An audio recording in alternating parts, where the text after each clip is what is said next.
Ladies and gentlemen, welcome to The Wrestling Journalist. My name is Ryan Van Vliet. I am an official certified once-over wrestling journalist, and I'm joined by my main man, Sonic _ Geno.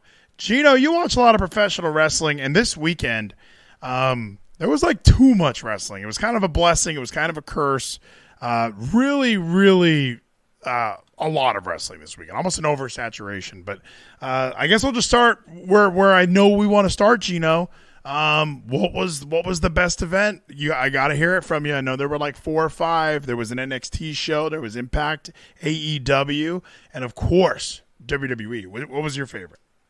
I have to say, from top to bottom, the show that I was able to enjoy from beginning to end was the amazing Impact event. Even though they were matches that you easily could tell who's going to win, who's going to lose. Sure. But they were just amazingly booked matches that I thought were great to see from beginning to end. Had no flaws to me. Didn't every event have that though? When you go through all the cards that we watched, every event has its kind of gimmies, nobody really thought Rhea Ripley was losing that belt. There's obvious matches on all these cards.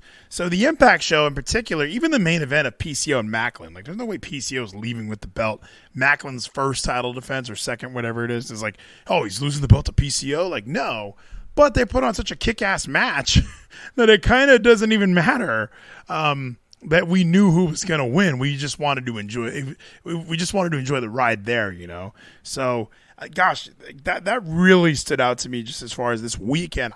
So I didn't even finish Night of Champions. I kind of skimmed through it. I think there was just so much wrestling on. It was really hard for me to want to watch Night of Champions because one of my coworkers points this out to me all the time. The Saudi shows aren't that great, and I guess I had this wool over my eyes. I thought Saudi shows were the best. I thought Goldberg Undertaker was good, even though it wasn't. I thought the Saudi crowd was into it, but he kind of. What are your thoughts? Do you think the Saudi crowd stand out as being bad? They weren't bad, at least this one. I was able to not have any issues with the Saudi crowd. I enjoyed most of the match. The match that I felt like I was able to enjoy from beginning to end because, I feel for this guy and, also he just has amazing matches. Gunther versus main event Ali, I thought was an amazing contest. And I was like, they could do it. They could change this up and decide, Ali has that chance, but I knew he wasn't going to. But I was like, it made me bite a couple times. Ali might be able to. I think every good squash match needs to have that moment of holy shit, is this really about to happen? So yeah, you're right. It definitely there are some moments that even in a match like that where I know Ali's not winning the Intercontinental title. I know that. But it kind of, hey, what if it did happen? And I guess Mustafa Ali, you're a big NXT fan. Mustafa Ali makes a surprise return. Was he ever in NXT? This article says return to NXT. I don't remember him being one of the big NXT staples. I think he might have been in NXT for a very short time when we had 205 Live, the Cruiserweight division. He might have been around that point, but I don't entirely recall. So it might have been a short stint he had, then they got called up. It looks like he was part of the Dusty Rhodes Tag Team Classic in 2016. So maybe he had one match there or something, but I don't remember him having, because that 205 Live roster kind of was. He hate me says you are literally the only person in the universe who believed Ali would win, including Ali himself. No, dumb fat fuck. I thought, why wouldn't Ali win? It's in Saudi Arabia. He's from Chicago. It just made sense. Geno, is it really your birthday? Someone said that in the chat. This is my birthday today. It was a great birthday celebration. Seeing Ali and seeing my girl, Bea Priestley, finally coming back, and the big surprise that I sent to you in case you want to see the biggest shock from tonight. Geno's birthday. We are so blessed to have you on your birthday, Geno. I just assume you had no birthday, that you were just sort of created. It is your birthday. This is fantastic. And Ali should have won. I agree with Geno now. Geno's opinions are all going to be correct tonight. We are going to be extra nice to Geno because this was not only is it your birthday. Thank you so much for the Elixir Bomb, Six Samurai. Not only is it your birthday, Geno, but there was some big moves happening on NXT. So we just mentioned Mustafa Ali making his shocking return to Impact, making a shocking return since 2020 or 2016. Like, what would be bigger than Mustafa Ali showing up? I don't know, Gino. Maybe this little guy showing up. Let me bring it up for everybody before we just spoil it. So, did you watch this whole event? What did you think? You're still in NXT, Mark. I think it's one of the worst shows on television, but you seem to not be able to put it down. Because I know that there's a lot of talented guys that I'm like, these are great guys. Like, I want to see them succeed. Like, I see Carmelo Hayes. I see a person like Tyler Bate, Wesley, now Ali being on their side. Like, I see these great guys and people like Dijak, who I know are amazing athletes, especially after having probably the best match on NXT's Battleground being against Ilya Dragunov. Dijak proved like he could still go, and he's one of the best athletes that they need to just push to the moon. You kind of sound like Steven Larson a little bit, where you will ridicule WWE or AEW. Like, you will talk so much shit about a certain wrestling company, but you can flip it. Like, NXT might be shitty right now, but you like everything you just said about NXT, I could just say, well, look, I really like Hangman Page. He's one of my favorite wrestlers. I really want to see good things for him. John Moxley, you think of everything he's given us. Like, I really want these guys to succeed. So, like, even though I don't like the product that much, I still can. You still are rooting for just the individuals. So let's take a look, Gino. Your favorite, Carmelo Hayes, in my opinion, he is like the PCO of this NXT, and by PCO I mean Ring of Honor PCO, like kind of killed the company and ruined that prestige that that title had. Here's Carmelo Hayes, like clearly not a future WWE superstar, but here he is, dude, NXT champ. What happens? Hayes. Hold on. That's Baron Corbin. What? Wait a minute. Hold the phone. What? Another free agent.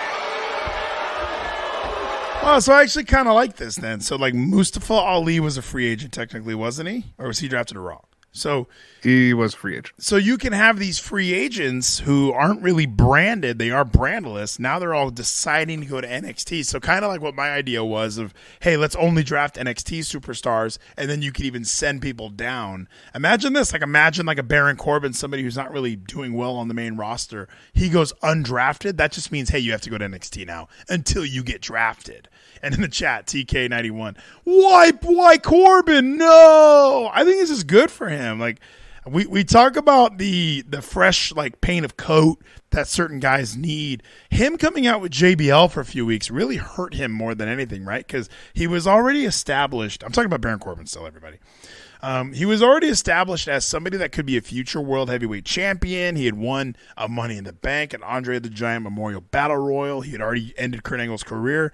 He has all these accolades, and then by pairing him with JBL, it kind of felt like a giant step in the wrong direction. It felt like here's a new guy that we're not sure how successful he's going to be. So let's put him with a mouthpiece like JBL, who we know can at least, because I don't think getting heat was Corbin's problem. I think people hate that fucking guy.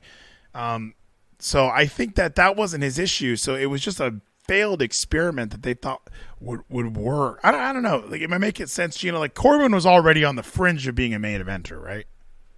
He was, and then he had that whole, I think it was tweets or some shit about, the Marines or the military, which then be like, nope, you're now immediately getting squashed. Johnson's going to beat you in, 2 seconds. You're going to lose Money in the Bank briefcase opportunity. Your every chance you had is gone now because of one little mistake you made, and now we had to punish you for years. And now, thankfully, he's back to being a lone man. He's by himself. They realize, you know what, this is the time to push Baron so he can finally be a champion for the first time ever, world champion in NXT. But even the John Cena thing, that was long-haired Baron. There was still a whole other career after that. There was still a beating Kurt Angle in his last match. There was a feuding with Seth Rollins and Becky Lynch with Lacey Evans as his partner. There was a bunch more of his career after that. There was him and Drew McIntyre and Bobby Lashley taking on the Shield. There was so many extra steps to the Baron Corbin career that I just think they were having trouble finding that niche. They were having trouble finding how do we get him to the main event. And I remember that interview he did. I don't know if that was with Ryan Satin or whatever, where he said, my goal is to be WWE champion. I think I can be WWE champion. And I think that kind of gained a lot of sympathy with people. When I saw him live on that Monday Night Raw when he had the post-match main event, or the post-show main event, the whole night they're saying, our main event tonight is WWE title, Rollins and Baron Corbin, or I think it was Universal title. And it wasn't on TV. It was just for us. And he really did a great job as the top heel on the show. I always bring this up. He acted like, you guys want me to bring the table out? And we're all like, yeah. And he pulls it out, and we're cheering, and then he shoves it back out of the ring. And I was like, this guy is a fucking great heel. Everyone in that crowd hated him that night, and we were excited to watch Seth Rollins beat him. So, it makes sense. Like, he fit that role perfectly. Obviously, he didn't come out on top, but he's just been floundering for, I'd say, a year. When was, let's go back. This is going to be the whole Baron Corbin spotlight. Did the Madcap Moss thing end too soon to you? I feel the whole Happy Corbin thing went on a little bit too long. I think it should have been shorter, if anything, to really get that moment for Madcap Moss to get an opportunity to be a top star through Baron Corbin. See, I don't think it went on long enough. Like, I think they should have been a tag team like the Dudley Boys. Like, I feel like they should have been together for years and years and years until it was like, okay, now they're both going to get over. Or you even look at a team like Beer Money. It's like two guys that are together long enough for when they do break up, they're instantly main event. Like, them finally fighting each other is a main event match. And look at Madcap or Riddick Moss right now. He's kind of a nobody again. Corbin was a nobody after the split. They had this happy little duo, pun intended, that was feuding with Drew McIntyre, that was a top heel on the show. And like the way that all ended, and we thought, okay, we have Madcap Moss, who's going to be a top babyface, and Happy Corbin going to be a top heel. We never really got that. They had the end. It was like JTG and Shad when they broke up. Oh, we're going to have 2 single stars out of this. Like, no, we got nothing out of that. I think maybe it's like their biggest problem is like what you do when the split up. Because like now when you brought up Happy Corbin and Madcap, I've been remembering Miz and Miztow. Like they tried then like push Miz after the separation. Then Sandow just became just copying Curtis Axel and then becoming the meta powers together, which I thought was weird timing. Because like they don't know what to do with one person. They always want to try to build the other one the best they can. But again, with Baron and Riddick, they want to try to push them both at the same time after the split up, but they can't really do that with the limited time they had being on the same brand and still wanted to keep the story going, which was weird. But isn't that strange? Like, why would you plan a breakup if you don't have a really lengthy plan for it? Like, especially that. You have a top babyface and a top heel. I kind of think that you should have a little bit more of a detailed outline. Like, okay, when they split up, we're going to make some money with this. And I thought that was always the logic. And when you split up a tag team, there needed to be some sort of closure and there needed to be some sort of next steps. AMW is always an example that I look at. When Chris Harris and James Storm split up, they had a really lengthy feud. They fought each other like 4 or 5 times before they kind of moved on to separate things. And Chris Harris was trying to do the single star route as a babyface. James Storm adapted his character. He was still like a villainous cowboy, Southerner. And he was hanging out with Jackie Moore, and they were a perfect little pairing. So at least like they resolved their issues, and then we had 2 established singles wrestlers. Corbin and Madcap didn't really get that. They had, one match to kind of end everything, and they kind of simmered. They kind of cooled off after that. Like imagine they have a lengthier feud. We established both guys as singles talents, and then we could have something with them after. But the same with JTG and Shad, the same with Rene Dupree and Sylvain Grenier. Like you break up a team for that one moment, and if you don't treat that moment properly immediately after for the coming months, it doesn't help anybody. If anything, I just realized, what happened to Riddick Moss? And again, even like when we bring up Miz and Miztow, like their big moment was in a battle royal. They didn't even get a big moment. They could have had to be against each other. We didn't have a story with that afterwards. Like that's what upset me with this. Like WWE's done this multiple times. Like was hoping this would be different. And now with us realizing like Baron Corbin can now be separated, be on its own thing on NXT. Me says Riddick has sucked for a year. Emma has sucked since coming back. You're a fucking idiot, fat fuck. Happy birthday, Geno. So many emotions all at once from you hate me. Yeah, Riddick has been trashed since the breakup. Maybe there was a moment where I thought, okay, let's see where babyface Riddick goes. But Madcap Moss was such an annoying douchebag that it was at least a character for him to play. Because now it's just former football player. Like we're already back to This was his character when he showed up at FCW. This is his character in NXT. He's still Riddick Moss. Like, there's nothing. Look at him. He looks like a star. It's like, no, him and Tino Sabatelli should just be a tag team. Like, it doesn't make any sense. So, Corbin, back in NXT. I think this will be good for him. I don't think it's a punishment. Let's see what else he does. Oh, the announcers are laying out. Oh, no, it's on. Oh, still a great move.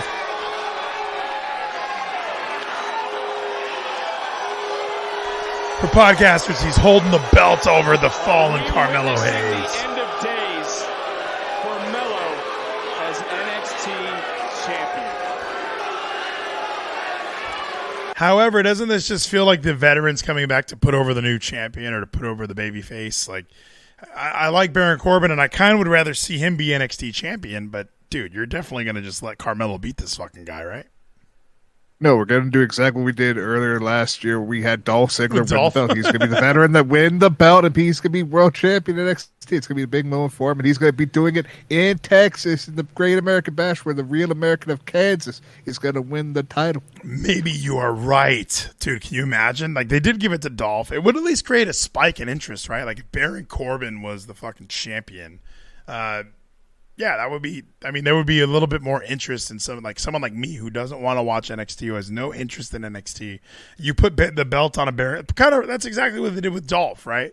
Hey, nobody's really like interested in Braun Breaker. Maybe if Dolph's wrestling him, we might check it out. So it's worth a shot. So it's worth trying at least. So Geno, so on your birthday, we definitely watched some Impact Wrestling this weekend. So. Under Siege, in your opinion, and probably my opinion, was the show of the weekend. AEW, I didn't even watch the Anarchy in the Arena. Maybe we can get to that a little bit after. Under Siege, though, bar by bar, I thought was a fantastic event. Matches that I never, like, I go into these events thinking, like, I don't really care about Trey Miguel, and then he puts on a great match. Like, how about the design 6-man tag? Like, oh, we kind of, like, that's kind of a silly, meaningless match. It was a great fucking match. Like, there was a lot of great things on the show, including the fucking pre-show. However, Geno, how come Courtney Rush and Jessica aren't the tag champs? Why are we doing non-title matches? What is this? I don't know why they didn't earn a title match right away like the Iconics, the Inspiration did. We have Courtney Rush make her debut, the Living Legend, and they didn't give her the belt right away. It's very sad. They at least won the match against the champions, but that still doesn't give them the opportunity to be champions like Courtney Rush, the Living Legend, should be with her friend Jessica. And if you're a subscriber to subscribestar.com/TWFS, yeah, and you're in the Discord while we're watching Double or Nothing, yeah, Tony Khan in the chat.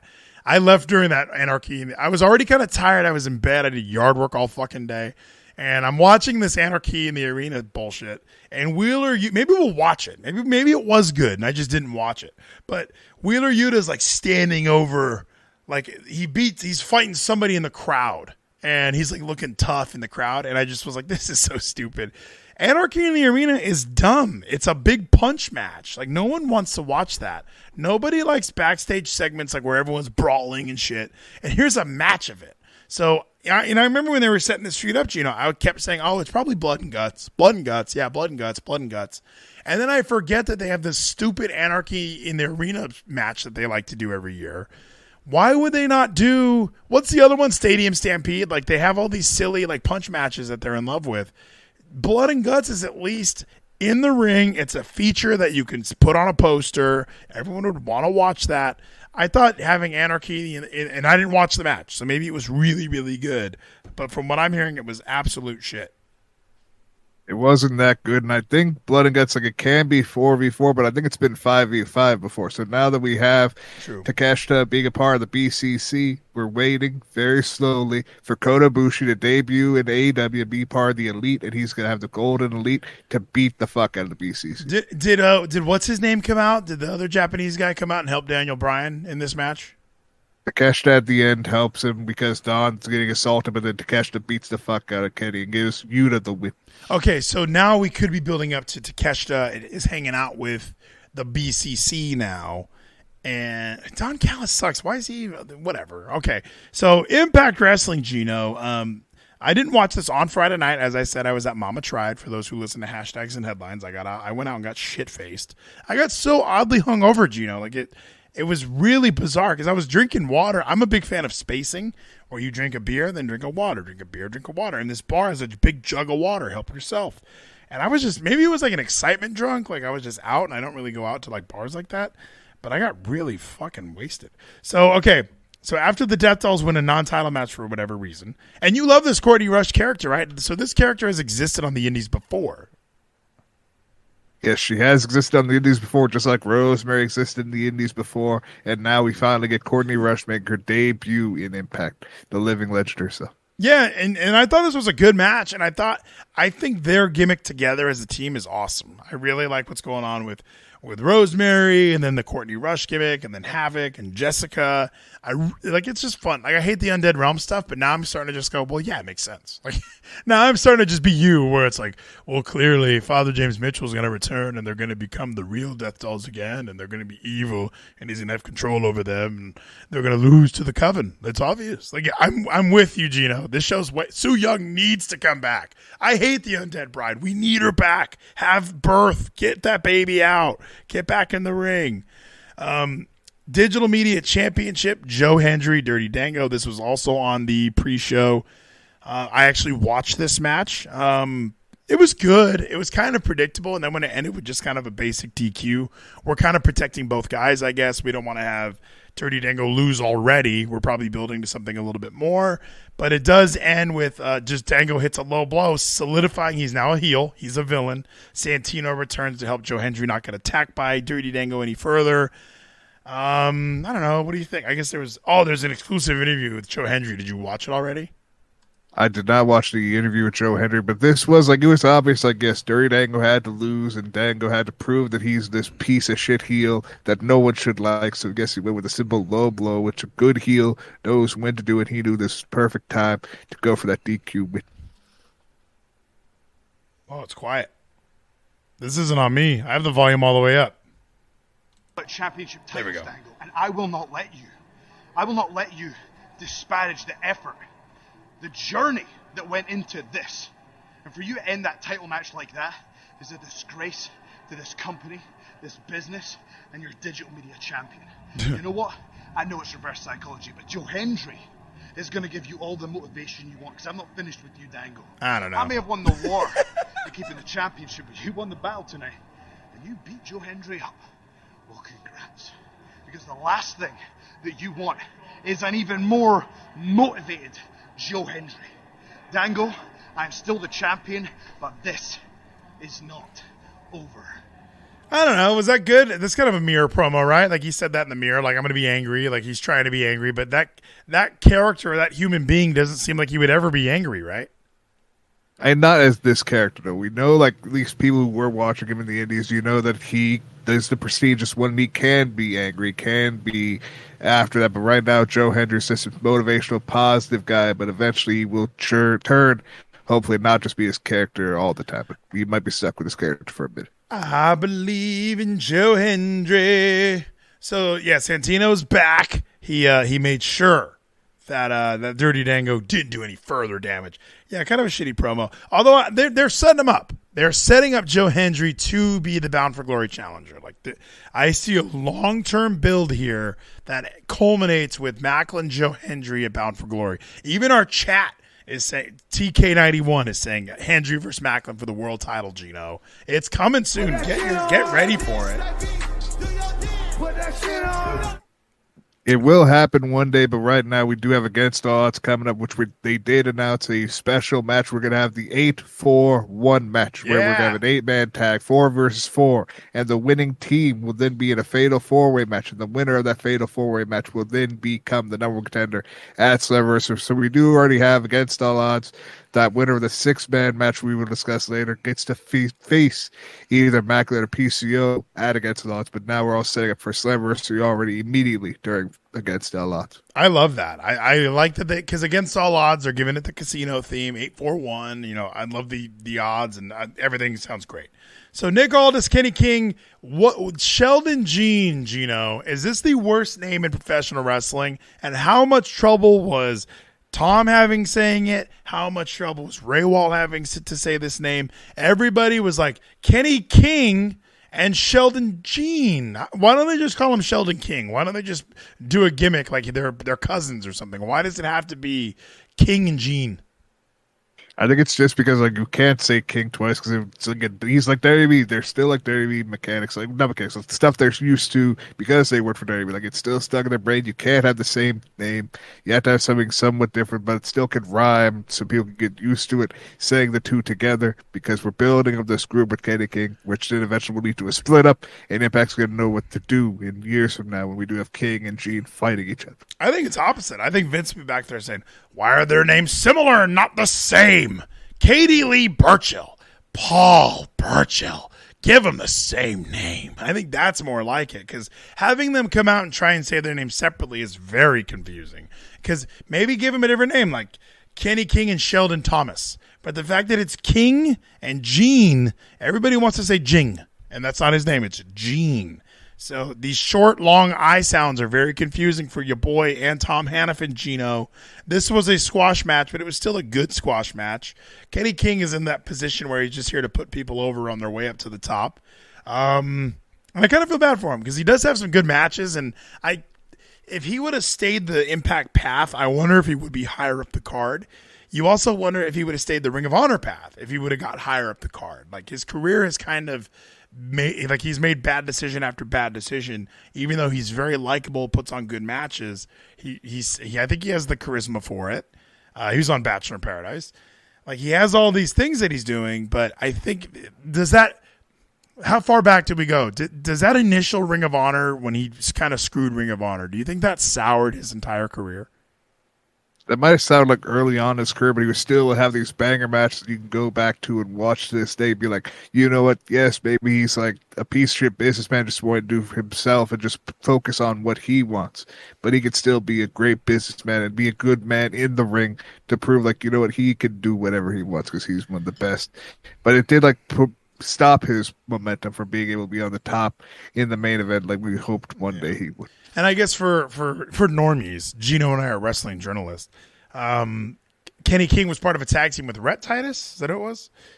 Was it Rhett Titus? Yeah, him and Rhett Titus were like tag team champions, and he was having a contract dispute with Ring of Honor. And while he was the champion, he signed a deal with TNA, and he just left. He was like, I'm done. I don't need to do this shit anymore. Ring of Honor sucks. I'm going to go to TNA, hang out with the Beatdown Clan. And at the time, it kind of seemed like a good move. Like he was in a very popular stable, and he was winning the Impact champion or the X Division championship. So it looked like the right decision. But once he left Impact that first time and went back to Ring of Honor, it kind of was like, we don't really trust you with a top spot in Ring of Honor. And even on that final show that we watched where he fought Shane Taylor, it was like, this is a pretty high marquee matchup for Kenny King, but it was never like he was going to be the Ring of Honor champion ever. Did he ever win the TV title even? Was he ever a champion there? I don't remember any title reigns besides him and Rhett Titus. There's very short reign that happened, but like I can't remember any other Ring of Honor title reign that Kenny King ever had. So Nick Aldis obviously wins this match. What did you think of this silly moment where Nick Aldis is like looking into the crowd, like what is happening over there? And like no one can see what's going on. Even the cameraman's like trying to locate, like, oh yeah, there's supposed to be a brawl going on. Like, do you think the referee goes to Nick like, hey, remember to point to the audience, there's going to be a fight? And even Nick was kind of just like, I don't even know where they're going to fight. I'm just going to go like this, like I'm looking at something. Because the camera had no idea where to go. Maybe you could find it on this. Maybe this Twitter post has it. But it was such a funny moment to me because it sounded good on paper, but in execution, it was just a little bit like, put your foot here, I'll put my foot here, and then you put your foot there. And the pre-planning didn't work out, Geno. Let me hit play real quick. Oh, my God. Wait a minute. The security's got to do something about this. No, they're just fighting everywhere. Because it really, like, you saw it live. Didn't it strike as a little awkward? Like, there's supposed to be a fight here. We know there's going to be a fight here. But they weren't even out into the crowd yet when Nick was like, what's over there? it was like really badly mistimed. Again, for me, I was like, okay, so we're waiting for something, and we're not seeing it yet because the cameras might not be in the right position. The people weren't ready. I didn't understand it at the time, but then it made sense. Like, okay, so this is what they were trying to go for. And you know what? Sometimes we mess up. It's live pay-per-view, so it happens, and I was able to forgive. How do you think it like, and it's Impact? I always forgive it. It's like, whatever. But do you think like he knew that before the match? Like, hey, after your match, look into the crowd. Or do you think it was something they tell him after his match? Like, hey, go to the top of the ramp and then look like you're seeing something in the crowd. Like, how do you direct that? Like, if you're doing a whole like 20-minute match like he did, does he know like as soon as I'm done here, I got to look in the crowd? Well, I mean, every referee does have like the earpiece around. The ref was fed like, okay, remind him to go up to the top and do this in case he forgets. Then the ref probably told him, hey, go up to the top. So he probably did it a little bit too early and the cameras weren't in the right position for everything. So he like did it right when they told him, and then we had to wait, and then it would finally happen. I was right, Geno. I knew it. I knew who the mystery partner was for Sami Callihan and Rich Swann. I said, what, one of the Christs?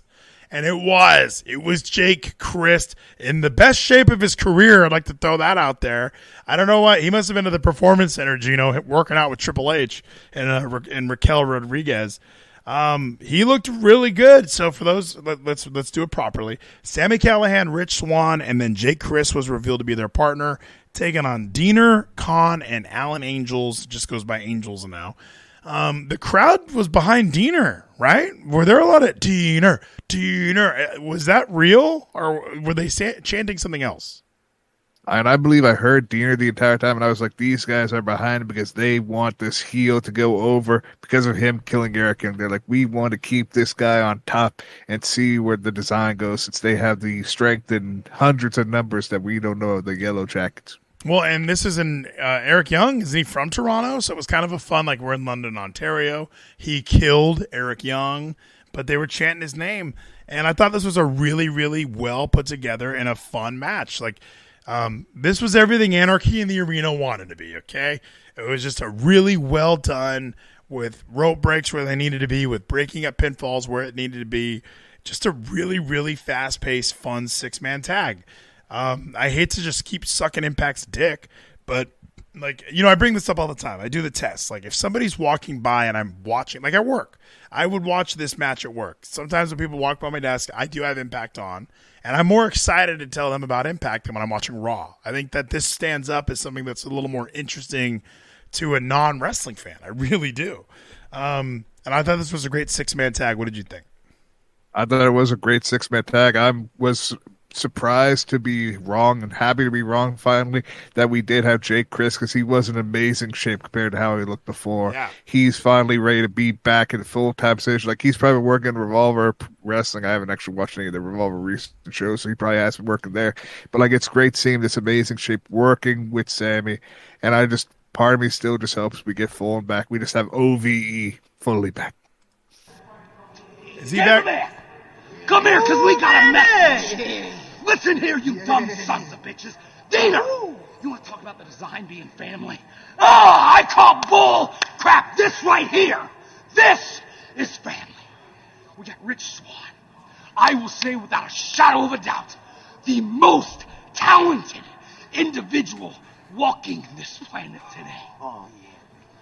Then I got this guy, the fire starter, Jake Crist. He is my best friend and the most underrated. The most underrated! Holy shit. Geno, do you think I fit in pretty well? Did you see me moving around with these guys?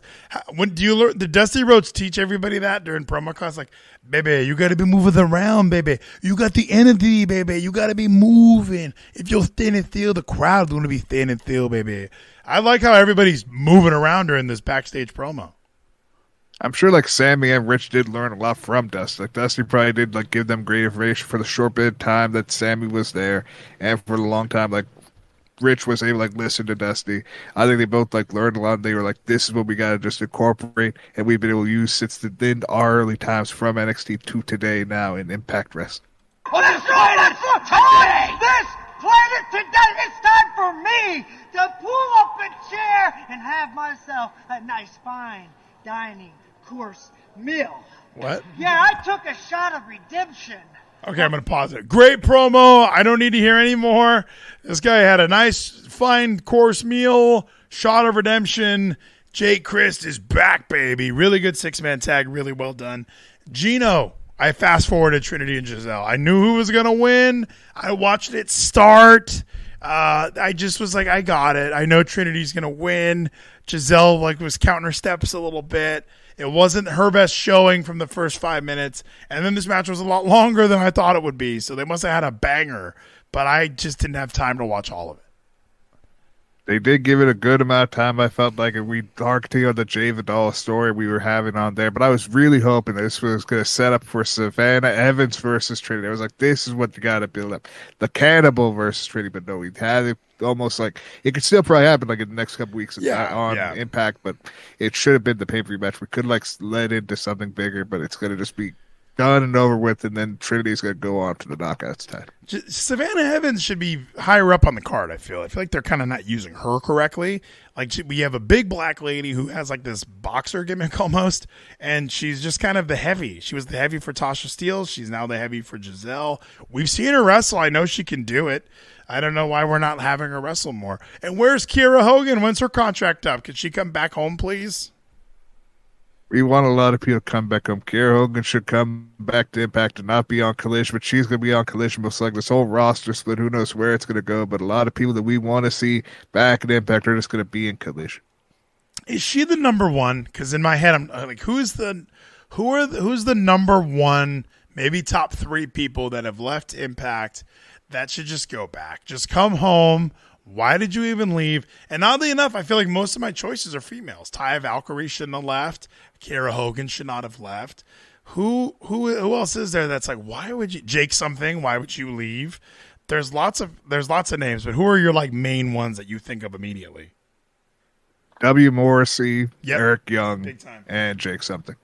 W. Morrissey's the perfect pick. Ethan Page, I would even throw in there. Why would you leave? You had such a cush role. Could you imagine during this Josh Alexander title reign, if Ethan Page was kind of underneath, also having a heel run to become a main eventer, and then gets to challenge Josh? It would have been awesome. But he wanted to go fucking do the firm with Stokely and pretend he was mad. So yeah, great call though on W. Morrissey. How do you leave if you're W. Morrissey? And now you're Big Bill. Now, what are your thoughts on that? His name is Big Bill. It's kind of an inside joke. I see wrestling fans calling that that's why his career's over. Because his name is Big Bill. But doesn't that help him? I don't know. What do you think? I think that helps him. W. Morrissey, I think, was a better name that should have really helped him compared to Big Bill, Big Cass. Same name, same issues. He's not going to be able to get over with that. If he was calling Cassidy, that's real name. W. Morrissey, real name, could probably get you over compared to Big Bill, Big Cass. Well, I think that's why they went with Big Bill. Yeah, Big Cass. Because W. Morrissey was hard to say. Yeah, have fun putting that on a poster. I guess he got to do his thing. I'm Vader or whatever. I'm Big Daddy V. Get to hold up my hand sign. I really wish that he would have stuck around a little bit more as Bill Morrissy. Bill Moore. So I didn't watch the Giselle Shaw match, Geno. And then, oh my gosh, this event only got better. This match of the night, Geno, Subculture taking on in the ABC. Now when this thing started, I was like, well, Bullet Club's going to win. This is their first match. But then before the match, they teased Subculture was first of all, the pay-per-view finally started. Brian Myers showed up, and Brian was like, why do you guys get a title shot? First match here in 7 years. And then Subculture was like, when we win these belts, you guys get the first title shot. And now I'm thinking, what? Is Subculture about to win these belts so the Good Hands could win them this Thursday on Impact on Access? And then, no, that's not what happened. This match was so fucking great. This was such a good match. Mark Andrews, Flash Morgan Webster, that spot where he put his foot on the top of the ring post and flipped off. Again, if I'm watching stuff and strangers are walking by, this is what you show them. This was such a good match. I really, really enjoy it. And then the ending was perfect with just the setup, the 1-2 punch of Chris Bay and then the fold by Ace Austin. Really enjoyed this match. I know I just sucked its dick. Maybe can you say bad things about it? What was your least favorite part? I can't say any bad things about this. We did have a perfect tag team contest right here where we do have Ace Austin, the greatest wrestler of our generation that will be greater and greater every year. His calves are going to keep growing and become even more huge and be a true star, true main eventer, right up there to the world topic. But right now, we do have ABC, the Ace and Bay Club, being on top, and I'm looking forward to seeing the future, but especially looking forward to seeing the Good Hands versus Subculture in a number one contenders match next week or a week after, where we set up for the Against All Odds match that could lead up to a triple threat where the Good Hands become tag team champions. Yeah, like it's just the tag team division is something I always complain about with Impact, where there's not really a bunch of tag teams. It's kind of the Ace and Bay Club, Motor City Machine Guns. Whenever they want to be a tag team, they're around. We no longer have Reno Scum. There were kind of some obvious tag teams that were just there to fill out the division. But if we can have Subculture here hanging around for a while, I'll take it. I'll take most, like, that was really awesome. And I still miss Jake Something and Diener as a tag team. I'll throw that out there. But really, really great match. If you did not watch this event, and for some reason you've listened to me and Geno talk about it for an hour now, this is the one match you have to watch. Like, this one was really, really well done. As far as characters, you understand who everyone is. You understand Subculture. You understand Ace and Bay. Really, really good match. And then moved into another good match, a match I was not excited for at all. I even thought, how are they going to top that? There's no way this dumb X Division title match is going to top that. What a good match. I hate Trey Miguel, but he's starting to win me over, I think. Now, actually, bone to pick with this match, Miguel gouges the eyes of Chris Sabin in front of the referee to the point where he can't see, and damn near gives the referee the cradle shock, right? Why are we not disqualifying people for that? Like in MMA or in any other sport, if you gouge the eyes like that, this match is over. So if you can just gouge eyes, why is that not the most common move in wrestling?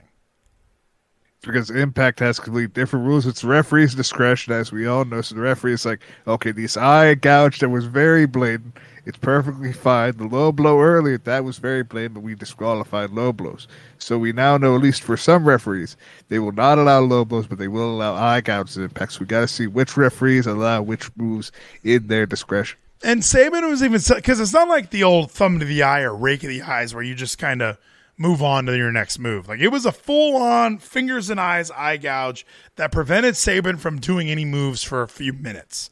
Like, he picked up the referee blindly for the cradle shock, which is a reference to FTR. Can't believe they made fun of him that hard, right, And then he, gets drop-kicked into the referee. Like, he can't see for the rest of the match. How do you... I just thought that was such an easy, let's just disqualify Trey, move on to the next pay-per-view. You don't want to have two DQs. In one pay-per-view, you don't want to have too many DQs. That'd be too many already. If you only had one, get rid of that, then more DQs. Where was the other DQ? The other DQ was on the pre-show, Geno. Nobody saw that if they paid for it live. Like I'm an Impact Ultimate subscriber on YouTube, so I'm an Ultimate Insider, rather, is what I meant to say. I got to listen to the new Taylor Wilde podcast. They notified me there's a new episode up. So I just thought... And Callahan Uncensored was actually really good. Listen to that today with Gia Miller. Gia's great. Yeah, I like Gia. She's doing a good job as the backstage person, and she's been around longer now. It's kind of... You kind of watch the revolving door of people in WWE and in AEW, although Lexi Nair's been there for a while, but she's not even the main person. They go to Renee Young more. Moose... Eddie Edwards, Jonathan Gresham, Yuya, Alex Shelley, Frankie Kazarian, you and Kevin were both correct. Alex Shelley. And you know what? When I was watching this, they even did the promo package. They played Alex Shelley's last. And I was like, oh, Alex Shelley's going to win. Because they played Kazarian's second to last. And I was like, yeah, Kazarian's going to win. He's done everything in his career except win the Impact World title. And then they played Shelley's, and it was the same exact story, but they played it last. So I was, oh, no, Alex Shelley's going to win this match. Really good match. It's hard to have really good six-man matches if it's not an Elimination Chamber or a six-man Hell in a Cell at Armageddon.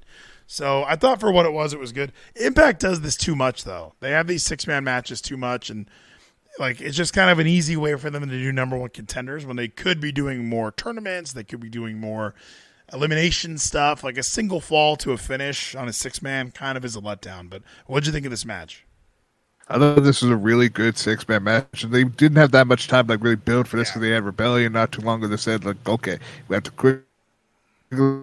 Now we can set up for a number one contenders match that makes sense. So having 6 people in here. Next month we have 8 people in a match that then goes into 4 people, and then goes into the one winner.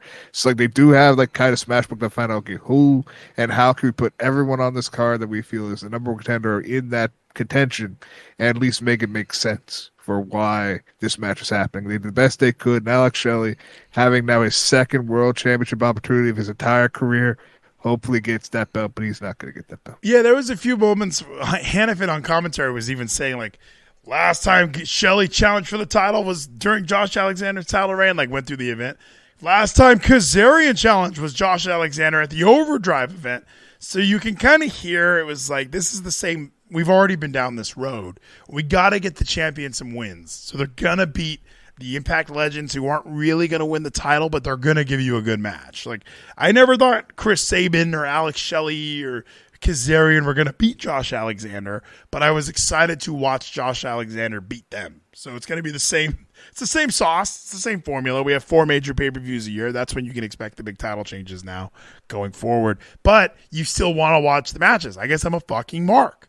So great match. Really enjoyed it. It was, you're right, they didn't give it a ton of time as far as building to this kind of a 6-man. It felt like 2 weeks ago they just said 6-man match, or maybe even a week. They just threw this together. That is a hydrate. 14 hydrates from her cardio. That's a, I don't know how we're going to pull this off.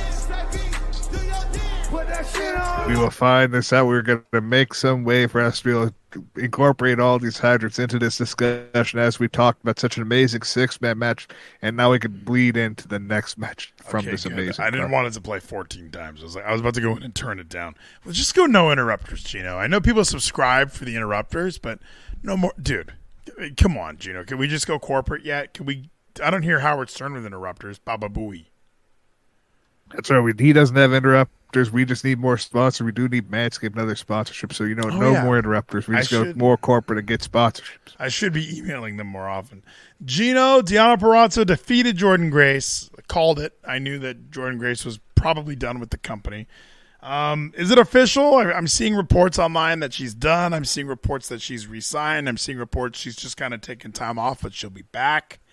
What do you think? What are your thoughts? First of all, this match, so good. But did you enjoy this match?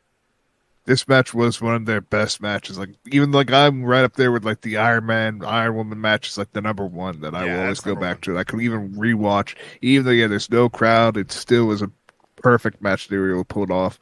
And like this is right up there with how great these two can compete still to this day.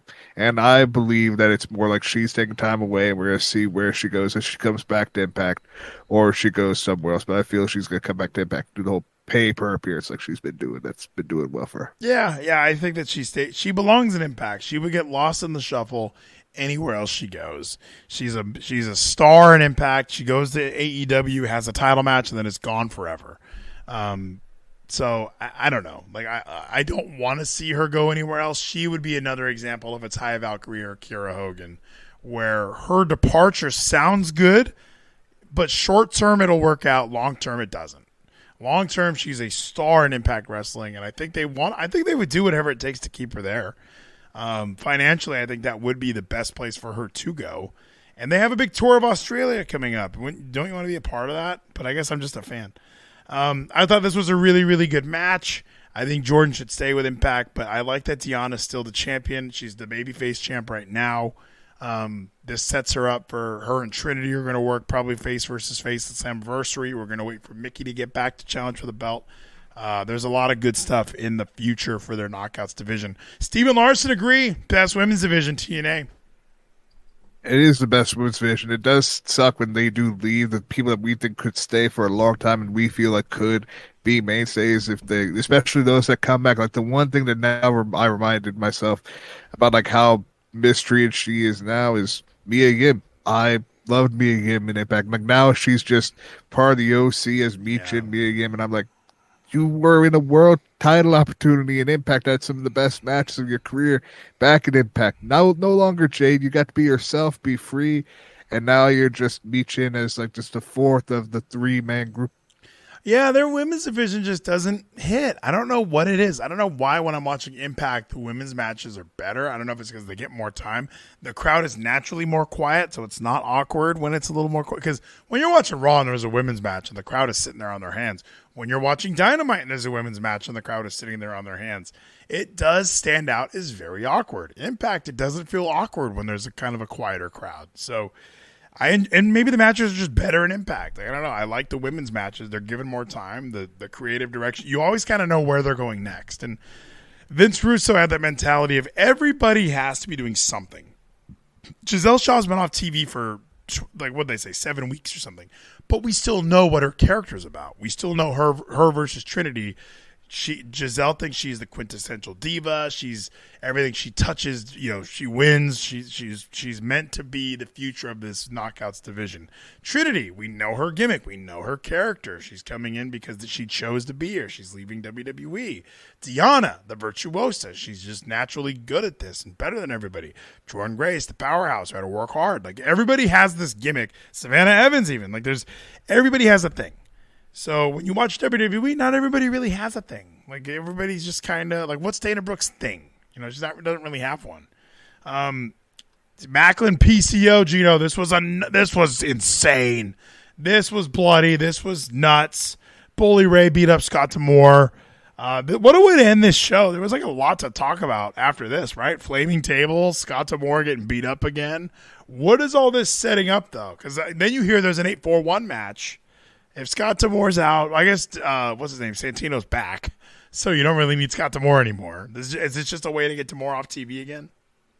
It is a way to get D'Amore off TV so we get an even bigger moment. He comes back in to beat up Bully Ray. Maybe he shows up against odds to cost Bully Ray the Fatal 4-Way match, but not the 8-man tag match. Because I don't remember who's on whose team, because I know Nick Aldis' team has to win, because Nick Aldis is probably going to win. Bully Ray, it's Bully Ray, Heath. I think Gresham's on that team too, and Nick Aldis. I think that's one team. So they're definitely, that's the team that's going to win, and they're beating 4 dudes they're beating Moose. I can't remember who else is on that team. Yes, we have the other 4 number 1 contenders that are obviously sadly just there to lose to this amazing group where Nick Aldis is going to be the end-up winner. Like, he's probably going to end up winning because Scott D'Amore comes out to screw Bully Ray.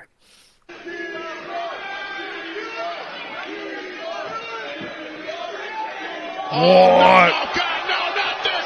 Macklin setting up D'Amore! Oh! Bastards! No!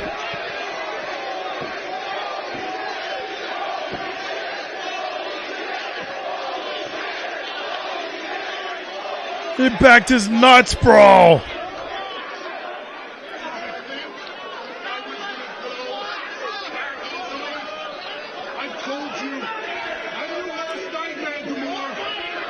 Dude, Impact is great. No other shows have that. That's right. No other shows also have cinder blocks and fucking using a nail gun and nailing the fucker's mouth open and then having him use pliers to break it open and seeing all the blood. No one has this. No one has motherfuckers bleeding like John Cena did that one pay-per-view, just like Macklin did, bleeding buckets because the cut was even deeper than he expected. It was an amazing fucking contest with Macklin on top. Macklin needed the big win. It's super bloody. For those who didn't see it, it's a very bloody affair. Almost too bloody, Geno, if you ask your boy.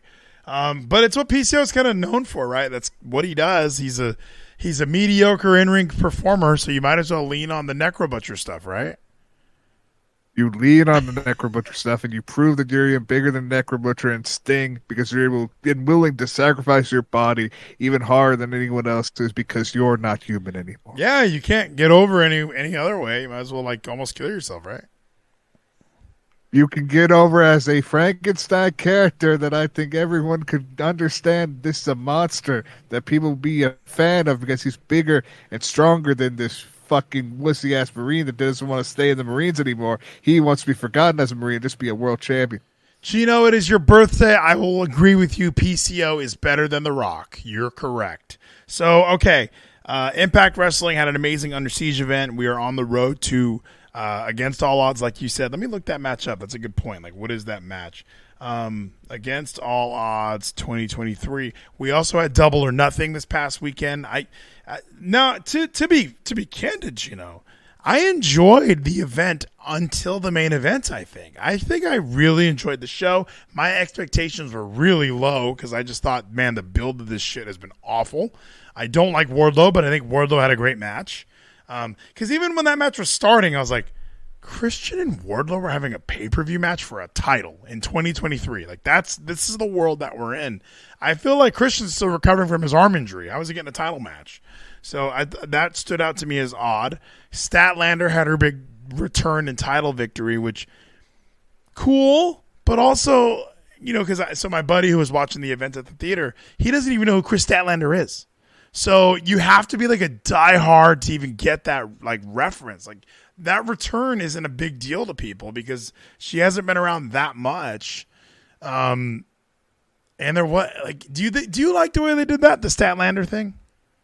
I think it's because I enjoyed it because like I remember the story, the build up where we did have Chris Statlander almost win that title from Jade, and then she did get injured. It stopped the entire hold for her momentum and for that push, and now we immediately go right back into it and have her be champion now. The big moment that I was hoping it was going to happen eventually, and like I didn't know it was going to happen at this pay-per-view. We had this great moment for it. I was very excited to see Chris back because I was a big Chris fan. When she finally ditched that fucking alien gimmick and it just became like just a powerhouse. Yeah, the alien gimmick was stupid, but having her return, it fit. It made sense for that event. It made sense for that moment. It was a huge like, who's gonna come out? And that's kind of their biggest original, right? That's not doing much. When you look at their roster from 2019 or 2020, having Statlander's big return to win the belt and finally be the person to give Jade her first loss. But it also hurts Jade because she just had a match. She's kind of winded and tired. And then you have like Chris come out for this big babyface pop. I think there was a different way to do this. Kind of like House of Black where they had the open challenge and then it was the Acclaimed, and we all kind of knew that, but it was still a fun moment. They could have did the same thing with Jade. They just have Jade come out, hey, open challenge, I'll take on anybody. Statlander shows up. Crowd pops, fresh Jade Cargill, they have a real match. Because now it's like Jade immediately can just say like, well, you beat me after I had a match with Taya. I get a rematch and she should win. I don't know. It's kind of an awkward, like if wrestling was real, this would not play, Geno. It wouldn't play, but it's still going to have this big story, which you even brought it up. Most likely going to have like Mark Sterling saying in her contract, since she lost this match, she gets an immediate rematch this next Wednesday or week after, even on Rampage.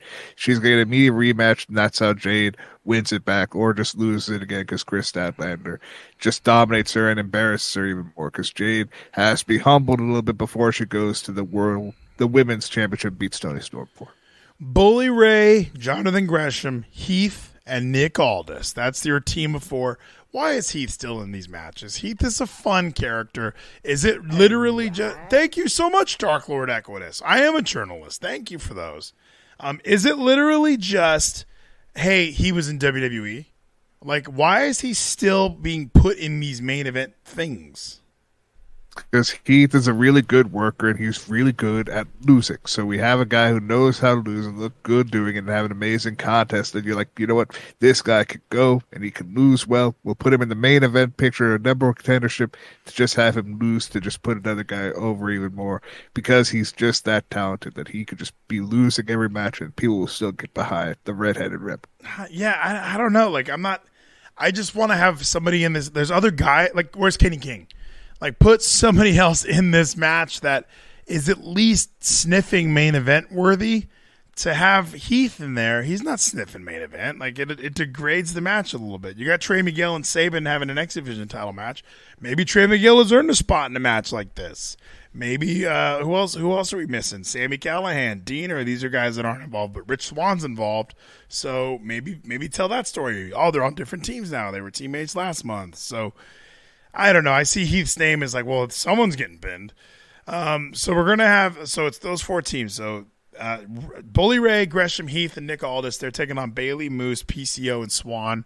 You and I are kind of already predicting, like, if it is Bailey, Moose, PCO, and Swann that win, who would go on to Slammiversary? Would you do Moose versus Macklin? Would you do Bailey Macklin? Would you do Swann Macklin? Would you run back PCO and Macklin? Who's to say Macklin's even the champion? Alex Shelley. But it's so obviously Aldis, right? You got to go Ray, Gresham, Heath, and Aldis. That would be what you have to, especially the Slammiversary. If there was any other event, you might do Bailey and fucking Macklin, because I think that'd be an amazing contest. Sure. But yeah, either way, like it most likely is easily going to be Nick Aldis going into Slammiversary, getting this number contendership match. Even though a part of me would love to see Mike Bailey as champion, they're not ready to do that just yet. They have to have Nick Aldis coming back. He's going to win. Magnus is back. There's some other guys that we're building up. We're getting Gresham into that upper echelon. We're gonna get Bailey up there too. So we don't need to necessarily put them in this spot now. Like even with this last pay-per-view, Gresham didn't need to win that 6-man match because it would just be a throwaway match with Macklin. Like he hate me, says Vleeties. Please pull the curtain. Did Fat Geno really convince you that Brian Myers is good after 2 years of lobbying, or is it a bit? I think I liked Brian Myers before Geno did. I really think when I started when I got back into Impact Wrestling, first of all, when he left WWE, this most recent time that he did, and he went on Chris Van Vliet's podcast and he talked about his just mindset. And I thought it was interesting to hear this perennial jobber in WWE talk about working with guys on Main Event and how excited he was. Like Vince McMahon is always watching Main Event, and Vince would tell him, like, I need somebody to have a good match with such and such. Put him in there with Brian. So Kurt Hawkins had this weird reputation as being a good hand. Like put him in the ring with somebody. It's going to work out. And then you hear Brian getting released this most recent time, and he was kind of relieved. He didn't expect it, but he was just like, oh, well, I can focus on my wrestling school. He was a little nervous because of the pandemic, but it was still, he was excited for that next layer of opportunity. So when he shows up in Impact and his gimmick is the most professional wrestler, I love that moniker. I think that's hilarious. I liked his feud with Eddie Edwards where they made fun of the eye for an eye match. I thought that was a really good feud. And then when he had his match with Christian for the title, I was kind of rooting for him. Like what? Like I'm always rooting for Brian Myers. He's the ultimate underdog. And then he hate me. That's what I'd say if I got fired too. I wanted it anyway. And I think there is, because Geno and I talk about that too. Sometimes, like when somebody gets fired, Geno gets worried, like, well, they're going to feed their family. And then sometimes guys get fired, and Geno says, well, they're free now. And Brian strikes me as a guy who's finally fucking free. Brian Myers got to challenge for the Impact World title. He wasn't even sniffing the Intercontinental title in WWE. So I don't know. I like Brian, and I think he's had really good matches that nobody has seen. Like you and I watch Impact. He's had really good matches with guys like Rhino. I remember really enjoying their match together. I really enjoyed his Eddie Edwards. I bring that up because they had a couple matches. The stuff that he's done with Big Bill, the stuff he did with W. Morrissey was awesome. I don't know. It's not a bit. What do you say? I think I like Brian Myers more than you. You might like it more than me, especially I was really behind him when he was with Sam Beal, which I thought was a perfect pair. I was like, Sam Beal's just this dumbass kid who loves it because it's like, he's my teacher. I love him. He's number one. And then he had like, who was going to be his manager, who's going to be the valet. It ended up being an amazing legend that they got to have an amazing segment with. Where I was like, Brian Myers is the most entertaining motherfucker out there. Then we grow the learning tree where we have Danny Lemons and fucking VSK and Zicky Dice. We're like, okay, this is the most entertaining thing we could see out there. Zicky Dice is still going on there now. But like we also have Johnny Swinger too. We have like all this great comedic stuff in Swinger's Palace, Swinger's Dungeon, and now the road to 50. Like Impact knows, like even though like yes, they'll have like funny bits and funny segments, they'll keep going for like weeks and weeks to months. But you get behind these guys, like these guys are actually entertaining. It's wrestling funny. It's not like just dumb comedy written by like fucking writers. It's actually like wrestler funny. People either like doing inside jokes like Johnny Swinger does with making business references that only those real smarks know, or Brian Myers are just as very funny as an indie guy who is the most the most professional wrestler. And his the stupid keyboard match that I always bring up. Him and Rich Swann had a really fun digital, or was it .combat match. I really enjoyed that. I'm even on his cage match right now, like just to kind of go back and go through the archives of the amazing Brian Myers matches. Black Taru he got to wrestle with. I remember that. He's had some really good matches. Crazy Steve he had a good match with for the Digital Media Championship. So he's always the one guy on the card that I'm excited to see. I don't care what he's doing. I'm excited to see my Brian Myers. He's my favorite wrestler on this show. And the fact that he isn't the tippy top guy makes it cool for me to like him, I think, because that shows that I am such a fan that I just like if I was going to buy a shirt, it's a Brian Myers shirt. He's my favorite wrestler. And it's not in any sort. Maybe it is a little bit of a tongue-in-cheek like gimmick way, because like who's your favorite? You want a Roman Reigns shirt? Like, no, I'd rather have a Brian Myers shirt. I want to be that hip wrestling fan. Like, I've been to VFW wrestling. I saw Bloodhunter almost kill a referee. Like, I like that kind of shit. So yeah, I mean, do I like WWE? Absolutely. I have a Peacock subscription. I love watching my WWE, but something about this shitty Impact Wrestling, man, I'm loving me some Brian Myers. We all love Brian Myers, and one of my favorite things about being an Ultimate Insider, just an insider in general, is we have one of our amazing programs we can watch every week right before Impact, is BTI, where we can hear the voice of BTI, Gia Miller, who is probably right now, in all honesty, the best announcer of all time, best commentator. She's honestly better than everyone in AEW, and she's almost right there with Tom Hanford and Matthew Raywell. She's so fucking good. Why, when they brought Renee Young onto the Raw broadcast team, why did they make her be a color commentator? Why not have her be play-by-play? Because I remember there's episodes of Superstars out there where she's play-by-play commentator. She's got Michael Cole in her ear, and she's doing the Michael Cole thing, dude. That's what I thought she was good at. And then when they brought her on to Raw, they had her being like, what do you think about that, Renee? Oh, well, a side headlock takeover can do damage to the head and the neck. Like, no, why is she doing that role? Her job should be the, hey, Corey, what do you think about that? Throw it to the, be the Excalibur. Throw it to the wrestlers. Throw it to the old guy who's been around wrestling for 100 years, and let them give their take about. When you work the leg like that, I mean, it's going to affect every move. It doesn't affect just your leg moves. Your power. You're going to have no power. Was that a good Taz impression?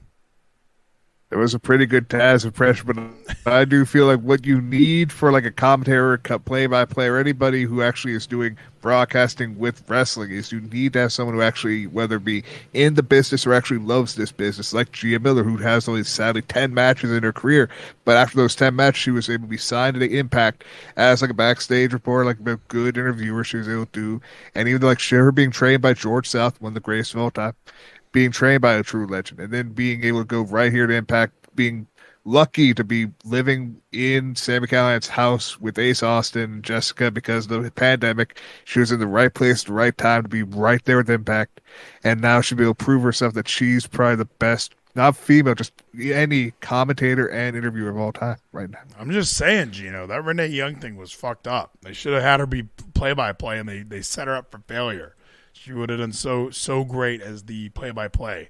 So, Gino, I think we did it. We covered from top to bottom Under Siege. We broke down Baron Corbin's entire career and why it hasn't worked out for the young man. But don't worry, we're just getting warmed up. Same with Brian Myers. Brian is still there's got to be an Impact World title in that future somewhere, right? Can he turn babyface and get that big push? Like, I'm finally taking this seriously. I'm going to be the champion. And I feel right now he might be slowly getting that way with the Good Hands, but I'm excited to see the future with Brian Myers and the Good Hands, this new Learning Tree 2.0, where this can go. A better version, although I like that last version too. I like that they all had dyed black hair. I thought that was a really funny touch to this new little stable. Brian Myers has dyed black hair, and so do the Good Hands. So really fun time. Gino, happy birthday. Did you have any other plans other than talking to me about wrestling tonight?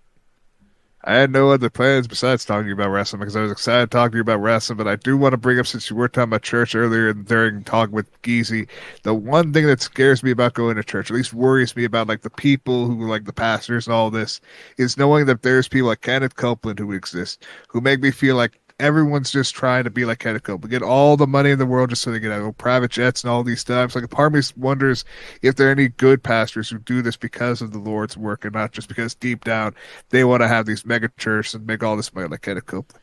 I don't even know who that is. I'm going to look him up now. Yeah, Joel Osteen. Yeah, there's always people that have these really big churches, Gino. Like, I agree with you. Like, there is a lot of greed that goes into, and a lot of people do take advantage of, I'm raising money for my church, and I'm raising money to spread God's word. And then there's also the other side of like, well, no, I'm doing all this hard work. I deserve a mansion. You know, like, I agree with you on that. So that's why, like,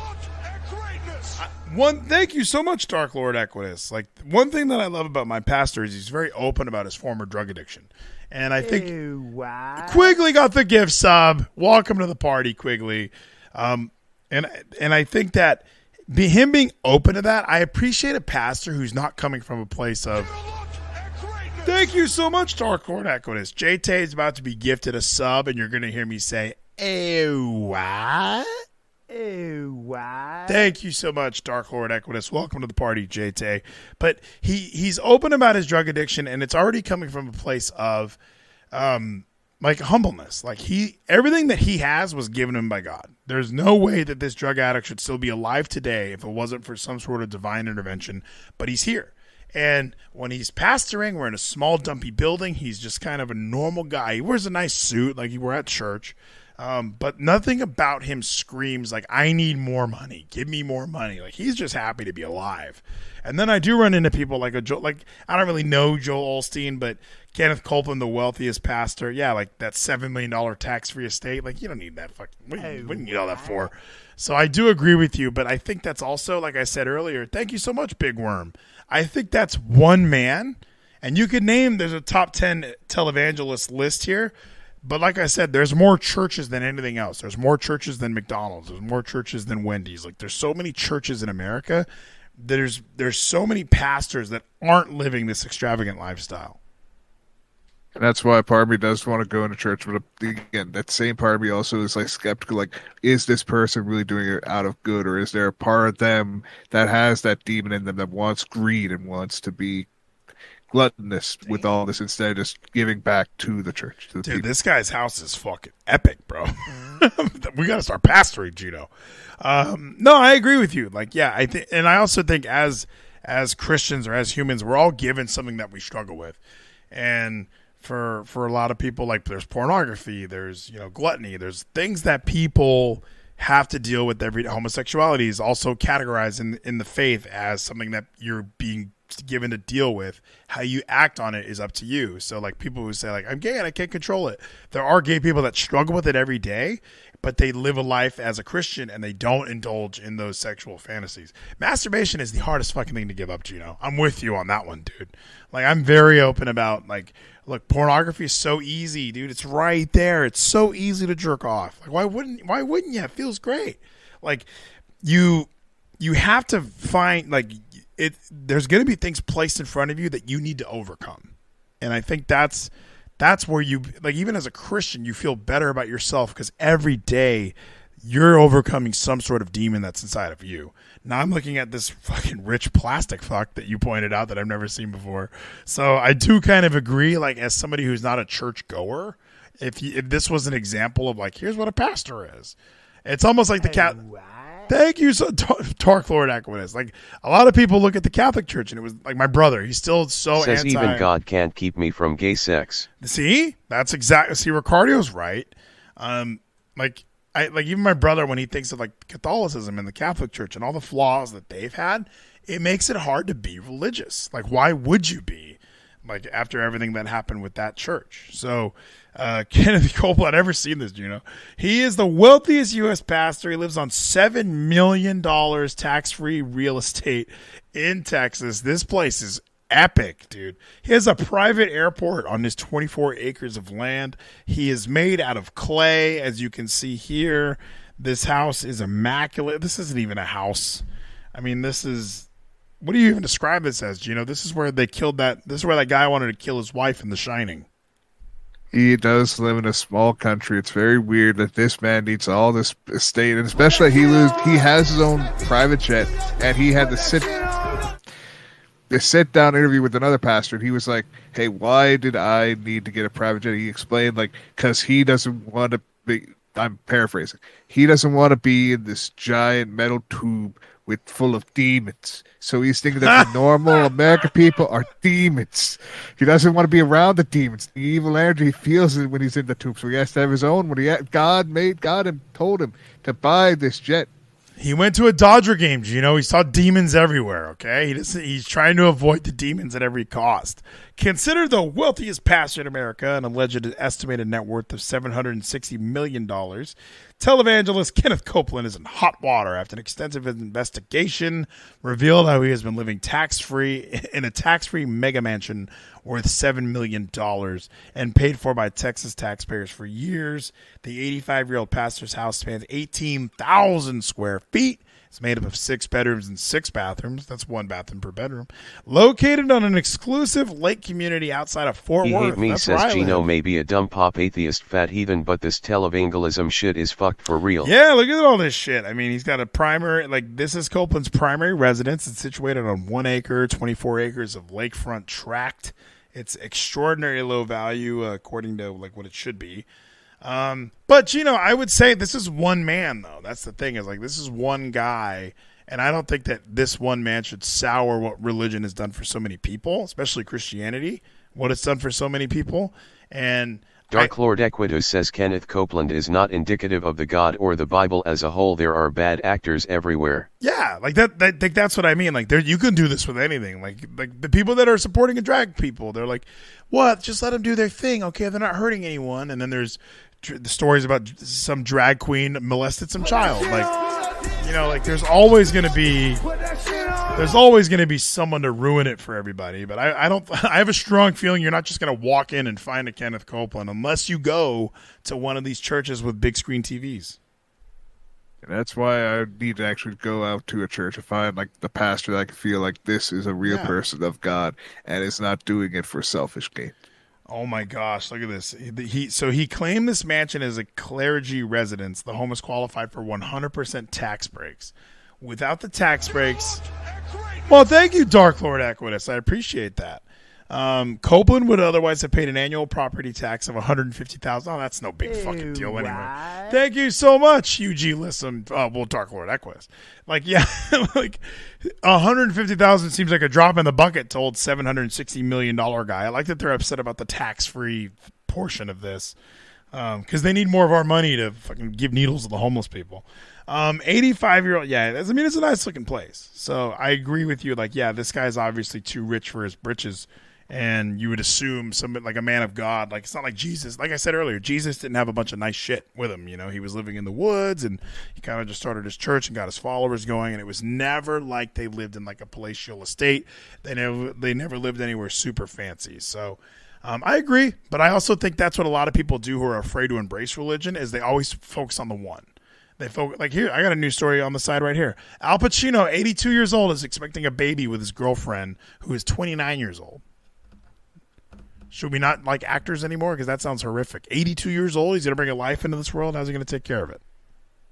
I know that is actually a very sad thing about that. He's going to be dead before this kid probably goes through high school and college. So it's very sad that Don Pacino decided to do this at such an old age. Yeah. I'm proud of him. I'm proud of him for still fucking. Like, I think that's kind of fascinating that he's over here 82 years old having sex with young 29-year-olds. And maybe she wanted a baby. Maybe she's like, dude, like, Al, I want a baby. If I have your baby, I'm set financially for life. Dark Lord Equitus, thank you so much. I appreciate it, Dark Lord Equitus. Big Worm is being gifted a sub. Ew, what? Thank you so much, Dark Lord Equitus. Much appreciated. Everybody in here is going to be subbed. Thank you so much. We appreciate the support. Real Housewives of New Jersey recap. Teresa now believes Melissa put her in jail, not Caroline. What do you think about that, Gino? And I only care about Real Housewives of Atlanta. So any other Real Housewives show that sucks compared to Real Housewives of Atlanta, that's the real shit. I don't know. Like, I agree with you. Like, there are a lot of people too have concerns, and when I hear like even my own brother talking about. Thank you, Cassidy. When he talks about his issues with Catholicism, it's. Everybody, like, there's so many different churches out there. You can find the one that works for you. But I would say the ultimate religion, just grab the fucking Bible. You don't need to go to any church. You don't need to pour money in any basket. Just read what's going on in that book, and you'll find something that relates to you. I really enjoy just going to the New Testament. Life hack for people, Bible hack. Go to the New Testament. I think everybody gets caught up in the Old Testament and they're just like, he parted the Red Sea. Oh, the Red Sea wouldn't part. Like everybody has like story, like what? Everybody gets really annoyed. But if you just start with Jesus, go to where Jesus comes into this Bible, go to the New Testament, fall into it, and it's amazing, dude. And I'm a big fan of Matthew 6:34. Geno, tomorrow's got its own problems. Worry about today. That's why the best to know our for next day. See, Geno, and even with you rowboat a little bit there, but don't even worry. Get the Bible app. The YouVersion Bible app is free on your phone. Everybody should have it by now.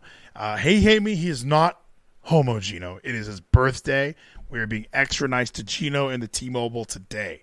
So, Geno, I think we did it all. We touched every base. We touched every heart. We talked a little bit about wrestling, talked a lot about religion, talked about your birthday. Dude, it is fantastic to be with you on your birthday, Geno. Big plans for tomorrow?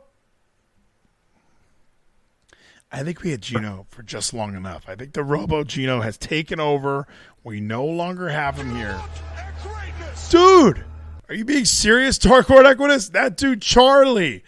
And I know that dude Charlie. I know he was hoping I would come on and just fucking stand on my soapbox, talk about how the Dallas Stars fucked the whole thing up.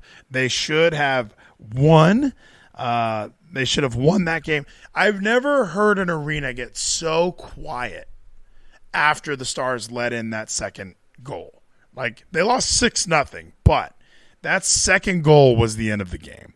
When that goal went in, the arena just went so dead. And it was like on TV, I even turned it up. I was like, holy shit. Like I turned it up. I'm like, Ralph, listen to this. No sounds at all.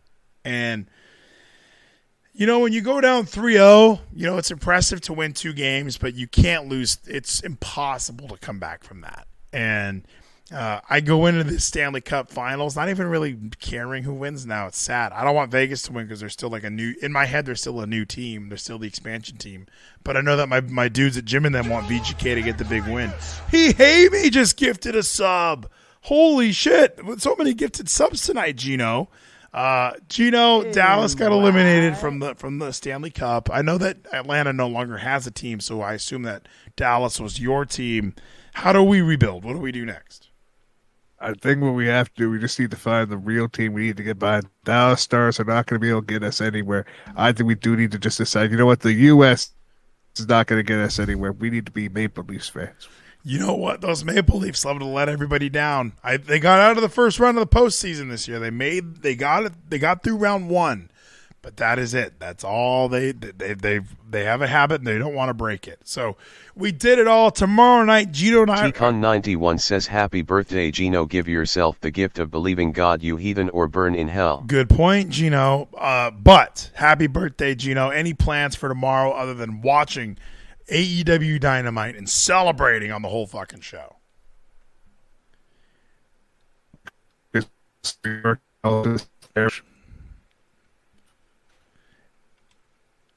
Happy birthday, Geno!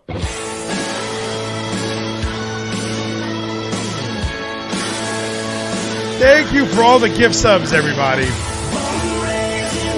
I really do appreciate it. I saw He Hate Me, Dark Lord Equitas, Geno's Vacuum, I think, threw a sub in here tonight. So many great things. I really do appreciate all the support. Happy birthday, Geno. I know he's robo-Genoing right now, but what an amazing time tonight. I'll be back tomorrow night with Kevin Scampoli for the whole fucking show. Dark Lord Equitas says, happy B-Day, Gene Bean. Love you, my guy. Hope you had the best day ever. Amazing. That dude Charlie says, happy birthday, Geno. Amazing job tonight, Geno. Happy birthday. Enjoy your time. Have fun watching My Hero Academia Season 6 or wherever you are off to. Robo Geno, the connection just ended right at the end here. But luckily, we still got to talk about everything we needed to. We talked Under Siege. I like that we talked a lot about Baron Corbin and Madcap Moss for some reason. That wasn't on my list at all.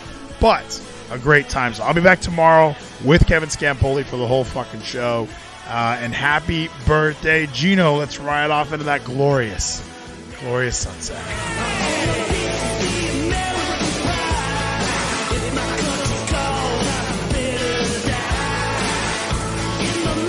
Blissim07 says show me them guns Vleeties. Let's go!